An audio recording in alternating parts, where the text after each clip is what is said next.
بسم اللہ الرحمن الرحیم. السلام علیکم ناظرین, میں ہوں انسا کیانی اور اس وقت میرے ساتھ موجود ہے صدیق جان. صدیق جان, بہت شکریہ آپ کے ٹائم کا.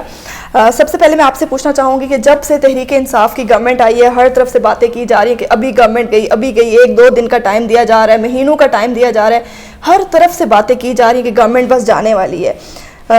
اس طرح کی خبریں کیوں گردش کر رہی ہیں؟ سب لوگ یہ کہہ رہے ہیں کہ گورنمنٹ اتنی نااہل ہے کہ ان کے لیے ایک دن بھی پورا کرنا مشکل ہے. ایک تو یہ ہے کہ میں آن ایئر آپ سے معذرت کرنا چاہتا ہوں کہ آپ کو اتنا زیادہ انتظار آج کرنا پڑا. میری قسمت میں انتظار.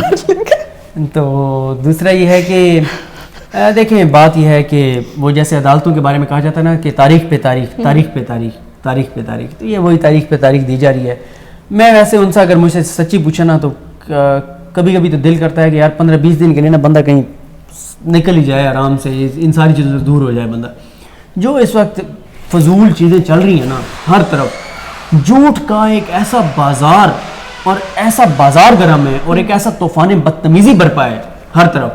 کوئی 6 دسمبر کو حکومت گھر بھیج رہا ہے, کوئی دسمبر کے اندر مائنس آل کرا رہا ہے, کوئی عمران خان کو ناکام کسی نے قرار دے دیا ہے, کسی نے کہا ہے کہ عمران خان استعفیٰ دے رہا ہے, کوئی صدارتی نظام یہاں پہ لانا چاہ رہا ہے, کوئی عمران خان سے سلمیت توڑوانے جا رہا ہے, کوئی اجتماعی استعفے دلوانے جا رہا ہے. ہر بندے نے مسئلہ کیا ہے؟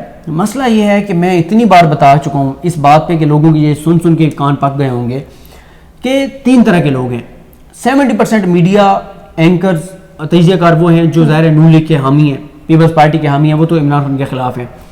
30% جو عمران خان کے ساتھ تھے وہ بھی اس وقت عمران خان کے خلاف ہو چکے ہیں. اور اس کی وجہ یہ ہے کہ کچھ کے ظاہر ہے فائنینشیل ان کو زچ پہنچے, ان کے جو مفادات تھے ان کی تنخواہوں کو کٹ لگے. پھر تھوڑا سا یہ بھی ایشو بنا کہ کچھ لوگ اس لیے عمران خان کے خلاف ہیں کہ عمران خان ان کو لفٹ کرانا چھوڑ دیا ہے, ان کے واٹس ایپ میسج کے جواب نہیں دیتا ان اینکرز کے. کچھ جو ہیں وہ اس لیے عمران خان کے خلاف ہو گئے ہیں. اچھا, کچھ ہیں جو خلاف نہیں ہیں, انہیں روز ایک سنسنی خیز خبر دینی ہوتی ہے, انہیں روز ایک کوئی منجن بیچنا ہوتا ہے, روز کوئی نئی کہانی بیچنی ہوتی ہے, کوئی من گھڑت بات کرنی ہوتی ہے. دیکھیں بات کیا ہے, بات یہ ہے ایک مریض ہے اور اس کے جو اٹینڈنٹس ہیں, جو اس کے ورثہ ہیں, اس کو اگر آپ کہتے ہیں کہ یہ انشاءاللہ ٹھیک ہو جائے گا, آپ تسلی رکھیں, تو یہ نارمل سی بات ہے. لیکن آپ اگر اس کے لاحقین کو یہ کہیں گے نا کہ یہ نہیں بچتا, ایک دم وہ چونک جائیں گے. جب آپ یہ نہیں بچتا چونک جائیں گے نا, آپ ایک دم متوجہ ہو جائیں گے اس ڈاکٹر کی طرف. آپ کہیں گے اچھا ڈاکٹر صاحب کیوں, کیسے, اور بتائیں. آپ مطلب آپ یہ نا وہ ایک تجسس اور اس پریشانی, اس اذیت میں وہ آپ اس کی اٹینشن آپ کی ادھر بہت زیادہ ہو جائے گی. ہمارے کچھ لوگ ہیں جو یہی کر رہے ہیں. اگر وہ یہ بتائیں گے نا کہ چیزیں مشکل ضرور ہیں لیکن حالات بہتر ہو جائیں گے اور عمران خان کہیں نہیں جا رہے, تو ان کا منجن نہیں بکے گا.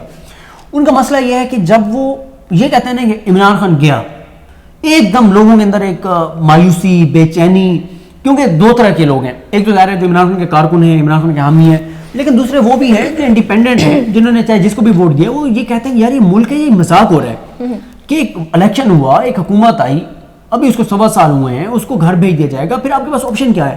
آپ آصف علی زرداری صاحب کو لے آئیں گے دوبارہ, آپ نواز شریف صاحب کو لے آئیں گے, آپ نون لیگ کو دوبارہ لے آئیں گے, آپ فضل الرحمان صاحب کو لے آئیں گے, آپ پی ٹی ایم کو لے آئیں گے, آپ جے یو ایف کو لے آئیں گے. آپ کس کو لے کے آئیں گے؟ اب کریں گے کیا؟ ملک ہے یہ تماشا, یہ مذاق ہے.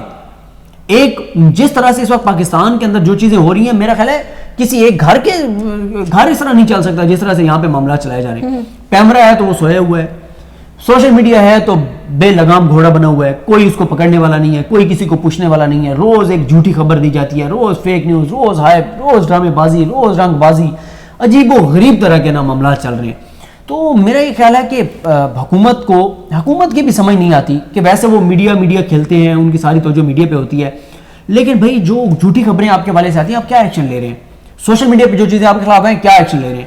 اور کچھ لوگ میں نے آپ کو بتایا نا کہ وہ بظاہر عمران خان کے حامی بنتے ہیں. اب جیسے صدارتی نظام والی بات ہے, دیکھیں ان سا صدارتی نظام بہت اچھا ہوگا, بہت کمال ہوگا, لیکن اس اسمبلی کے ذریعے صدارتی نظام آ ہی نہیں سکتا. جو یہ منجن بیچ رہا ہے وہ صرف یوٹیوب پہ ویوز لینے کے لیے تو کر رہا ہے, لیکن حقیقت سے اس کا کوئی تعلق نہیں ہے. صدارتی نظام اس اسمبلی کے ذریعے نہیں آ سکتا, بہت ایشوز ہیں. دیکھیں عمران خان, اگر عمران خان کے لیے اتنا آسان ہوتا تو وہ یہاں پہ چائنا ماڈل لے آتا, وہ یہاں پہ سعودی ماڈل لے آتا. عمران خان یہاں پہ جو ہے وہ ساروں کو پکڑ کے اندر ڈال دیتا. نہیں کر سکتا نا. عمران خان کا بس چلتا تو لاہور کو نواز شریف کو اس طرح جانے دیتی. آئین کے کچھ ریکوائرمنٹس ہیں نا. عدالت انڈیپینڈنٹ ادارہ ہے, نیب انڈیپینڈنٹ ادارہ ہے, عمران خان عمران خان اتنے مطلب آئینی طور پہ بے بس ہیں کہ وہ لاہور ہائی کورٹ کے فیصلے کو نہیں روک سکتے، تو عدالتوں کے فیصلے موجود ہیں کہ آئینی طور پہ جو اس طرح کی اسمبلی ہے قانونی طور پہ وہ صدارتی نظام لا ہی نہیں سکتی. اس کے لیے آپ کو دوبارہ الیکشن میں جانا ہوگا، الیکشن میں جا کر اور آپ کو یہ نعرہ دینا ہوگا، آپ کو یہ ایجنڈا دینا ہوگا، آپ کو یہ منشور دینا ہوگا کہ میں اگر اقتدار میں آؤں گا تو اقتدار میں آ کے میں آئین کا بنیادی ڈھانچہ بدل دوں گا، تب جا کے. اور صدیق جان ٹائم کی کمی کی وجہ سے میں چاہ رہی ہوں زیادہ ٹاپکس کور کر لیں، تو دوسرے آپ سے ابھی آپ نے بھی جو اینکرز والی بات کی اس حوالے سے ایک معروف اینکر نے اپنے کالم میں عمران خان کے ولن بننے کی پیشن گوئی کی ہے. وہ کہتے ہیں کہ بہت جلد اس فلم کا دی اینڈ ہونے والا ہے، اور عمران خان جو کہ کہتے تھے میں ان کو رلاؤں گا وہ خود بہت جلد رونے والے ہیں. ایسے ہی ایک اور اینکر نے اپنے کالم میں ہمیں ڈرایا تھا کہ ڈرو اس بیانیے سے جو مولانا نے ابھی تک دیا ہی نہیں ہے، اگر دیا تو کچھ بھی نہیں بچے گا. لیکن ہم دیکھ رہے ہیں باقی تو سب کچھ بچ گیا لیکن خود مولانا صاحب نہیں بچے. بالکل آپ نے درست کہا. دیکھیں یہی میں کہہ رہا ہوں نا، میں آپ کو یہی کہہ رہا ہوں نا، مسئلہ کیا ہے؟ مسئلہ یہ ہے کہ اس وقت پاکستان میں ہوتے ہیں کوئی 75 ٹاک شوز ہو رہے ہیں ڈیلی. چھوٹے بڑے چینلز کو اگر آپ ملا لیں، آپ مارننگ شوز جو نیوز شو ہو رہے ہیں جو ایوننگ میں ہو رہے ہیں 5 بجے 7 بجے 8 بجے 10 بجے 11 بجے، آپ اگر ان ٹاک شوز سب کو ملا لیں تو تقریباً 75 ٹاک شوز جو ہیں وہ اس وقت ہو رہے ہیں. اب جب 75 ٹاک شوز ہو رہے ہیں تو ان 75 ٹاک شوز میں روز اتنی چیزیں آ رہی ہیں کہ لوگوں کو خیر ٹائم نہیں ملتا، ہر بندے کی اپنی اپنی مصروفیات ہیں.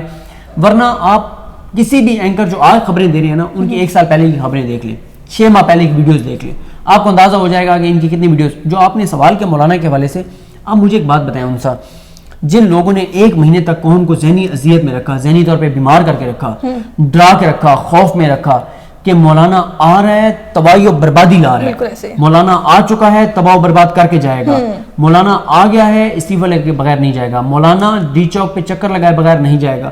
کہاں ہیں وہ ساری باتیں؟ یار میں یہ کہہ رہا ہوں، مجھے تو میں کل سے بہت عجیب سی میری صورتحال ہے. میں یہ سوچ رہا ہوں کہ کیسے ہی معاملات چلیں گے. ہر طرف سے جھوٹ کا بازار گرم ہے، افواہوں کا بازار گرم ہے. اور میں آپ کو ایک بات بتاؤں، انہی افواہوں کی وجہ سے، اسی ہائپ کی وجہ سے نواز شریف کو باہر جانے کی اجازت ملی. انہی خبروں کی وجہ سے اس سے ہوتا یہ ہے کہ ظاہر ہے حکومت کے حامی پھر جب اس طرح کی خبریں آتی ہیں وہ اداروں کے اوپر حملہ آور ہوتے ہیں، اداروں پہ تنقید کرتے ہیں، اور یہاں پہ اداروں کے درمیان معاملات حالات بگڑتے ہوئے ٹائم نہیں لگتا. یہ چھوٹی چھوٹی چیزیں پھر وجہ بنتی ہیں اور معاملات گڑبڑ ہو جاتے ہیں. تو یہ کوئی سمجھ نہیں آ رہی کہ معاملات کہاں جا کر رکیں گے، کہ پاکستان کو کس طرح لوگ لے کے جانا چاہ رہے ہیں. میں نے آپ کو بتایا ہے کہ 70% اپنے ذاتی مفادات کی وجہ سے نون لیگ کی محبت میں عمران خان کے خلاف ہیں. کچھ عمران خان کے حامی رہے، وہ اس لیے ناراض ہیں کہ عمران خان اب ان کو لفٹ نہیں کراتا، ان کو جاتا نہیں. اینکرز کے بارے میں تمام لوگ یہ کہتے ہیں ایک سوری قطع کلامی کی معذرت. اب ہوتا کیا ہے، اللہ کا شکر ہے آپ کو اور ہمارا یہ مسئلہ نہیں ہے. بڑے اینکرز کا کیا مسئلہ ہے؟ کل ارشاد بھٹی ملنے گئے عمران خان سے، جو عمران خان کے اور حامی رہے ہیں نا، وہ 3-4 دن بہت رگڑا لگائیں گے عمران خان کو، اس کی ایسی کی تیسی. ارشاد بھٹی کو ملی ہے، ہم سے ملتے نہیں ہیں، ہمیں لفٹ ہی نہیں کراتا، ہمیں بلاتے نہیں ہیں، ہم اس کے خلاف خبریں دیں گے تو ہمیں یہ بلائے گا. پھر کچھ اور یہ حامد میر وغیرہ، یہ کسی وزیر کو ملے اور وہ جھک کے نہیں ملا، اچھا اس کی ایسی کی تیسی. یہ مائنڈ سیٹ ہے. اس کے خلاف ایسی خبر دیں گے کہ یہ خود چل کے ہمارے گھر آئے گا. یہ جو مائنڈ سیٹ ہے، یہ چیز ہے نا، یہ صحافت نہیں ہو رہی. پھر میں یہی بات کرنے والی تھی جو آپ نے کاٹی، کہ لوگ بھی یہی کہتے ہیں ٹھیک ہے کچھ اگر نواز شریف کے حامی ہیں تو کچھ پی ٹی آئی والوں کے بھی حامی ہیں. تو اگر دیکھا جائے صحافت نہیں ہے، پھر وہ تو اپنی دکانداری چمکانے کے لیے ساری چیزیں کر رہے ہیں. بالکل. دیکھیں میں آپ کو یہی کہہ رہا ہوں نا، اب مسئلہ یہ ہے کہ حکومت کے غلط اعمال کے اوپر، ان کے کرپشن سکینڈلز کے اوپر بات بالکل کرنی چاہیے. اگر کوئی صحافی حکومت اگر کوئی کرپشن کہیں پہ کر رہی ہے اور وہ اس کو ڈیفینڈ کر رہا ہے اس کرپشن کو، تو میں سمجھتا ہوں یہ صحافتی طور پہ وہ کفر کر رہا ہے. لیکن بات یہ ہے کہ اب مسئلہ کہاں پہ آ جاتا ہے. یہ بھی میں اپنا دکھ جو ہے وہ کئی ویڈیوز میں بیان کر چکا ہوں کہ ہماری کوشش یہ تھی کہ اب ہم حکومت کو 1 سال ہو گیا ہے، ٹائم گزر گیا ہے، اب ہم حکومتی جو وزراء ہیں، حکومت کے وزراء ہیں، حکومت کی کچھ چیزیں ہیں، ان کا ہم پوسٹ مارٹم کریں گے، ان پہ بات کریں گے، ان کی کارکردگی پہ بات کریں گے. لیکن اس دوران 70 کی بجائے 98% میڈیا حکومت کے اوپر چڑھ دوڑا ایجنڈے کے تحت.